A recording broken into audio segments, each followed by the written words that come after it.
افغانستان سره روانه جګړه کې د وژل شوي پاکستانی عسکر د جنازې مراسم چې نن شنبه د خیبر پښتونخوا په لکي مروت کې په نظامی دود ترسره شول.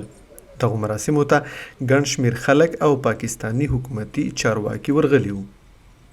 له تیرو 2 ورځو راهیسې د ډیورنډ کرښې په اوږدو کې د طالبانو او پاکستان ترمنځ وقفه‌یي جګړې روانې دي چې د نظامي تلفاتو سربیره ترې د ملکي مرګ ژوبلې راپورټونه هم خپریږي. او دا د افغانستان بارډر باندې شهید شوی ده. ټل سکاوټ چې نوکري وه فرنټیر کور 1 چې او د قوم دپاره شهادت نوش کړ او ډېره بهادري یې کړې ده. موږ فخر په د شهادت باندې. پاکستان د دغو جګړو په جریان کې د افغانستان څو ولایتونو کې هوایي بریدونه کړي چې مقابل کې طالبانو هم د پاکستان څو ښارونو کې د ډرون بریدونو ادعا کړې. تیره اونۍ پاکستان د افغانستان ختیځ کې هوایي بریدونو کې ګڼ کسان ووژل او ادعا یې وکړه چې د بریدونو هدف د TTP غړي وو.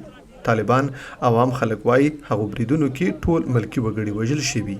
طالبانو د هماغو بریدونو په ځواب کې 2 ورځې مخکې د دوی پټکو غچ اخیستونکي بریدونه پیل کړي او تر دې دمه د دواړو هیوادونو ترمنځ د دغې جګړې درېدو کوم څرک نه ښکاري.